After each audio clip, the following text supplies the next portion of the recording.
So the next topic is introduction to identity theft and identity fraud.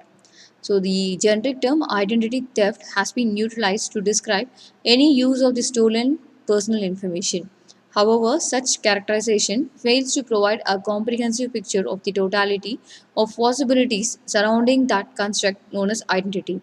So the identity theft is like stealing someone's identities, enables a thief to make a frightening numbers of financial and personal transactions in someone else's name and leaving the victim responsible for what may turn to be a mind-blowing turmoil in his or his life.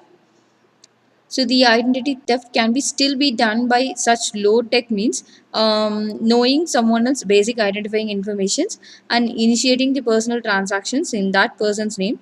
But today identities can also be stolen using highly technical and sophisticated means of obtaining the personal data of a stranger.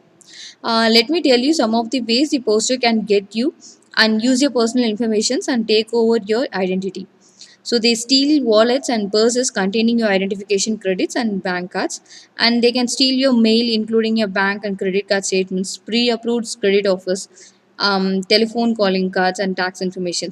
So they can have a complete change of address from to divert your mail to another location, and they get your business or personal records at work, and they can find your personal informations in your home.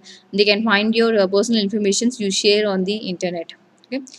And the identity fraud means that encompasses the identity theft within its purview, may be defined as the use of a vast array of illegal activities based on the fraudulent use of identifying informations of a real or fictitious person.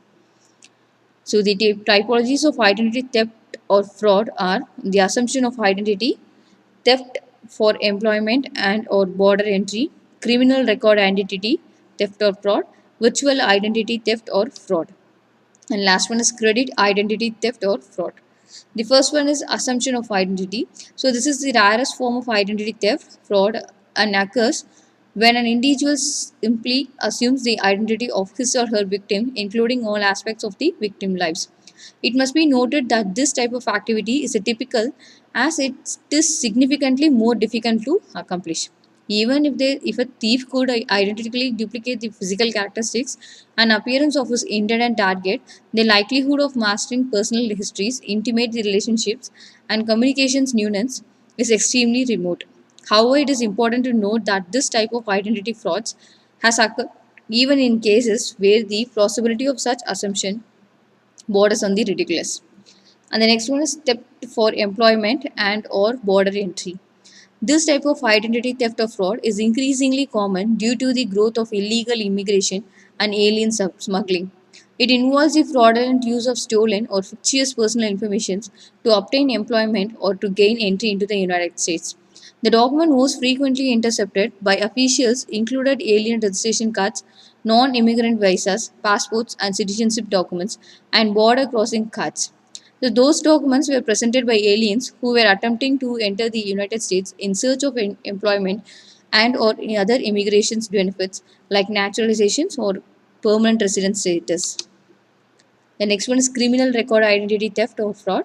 This type is often overlooked in discussions of identity theft, perhaps because it is not as common or because the immediate financial repercussions are not significant. It has been used historically by individuals attempting to evade capture or criminal prosecutions. And the next one is virtual identity theft or fraud. A relatively new phenomenon, virtual identity theft or fraud, involves the use of personal or professional and or dimensions of identity towards the development of a fraudulent virtual personality. As in the previous type discussed, motivations range from the relatively unconscious to extremely malevolence. Although many individuals create virtual identities to explore forbidden areas or satisfy their curiosity behind a veil of anonymity, most do not cross the line between the legal and the illegal worlds. And the next one is credit identity theft or fraud. It may be defined as the use of stolen personal and financial information to facilitate the creation of fraudulent accounts. So, this definition, specific by design, requires the affirmative act of securing additional credit. It does not include any traditional activities like the illegal use of a stolen credit card, as that activity is more appropriately suited under statutes concerning credit card fraud. It is not it is also not defined under identity theft as the primary incentive is instant gratification. As credit cards are treated as cash by consumers and merchants alike, the use of a stolen one may be likened to pursue snatching or pickpocketing without physical contact.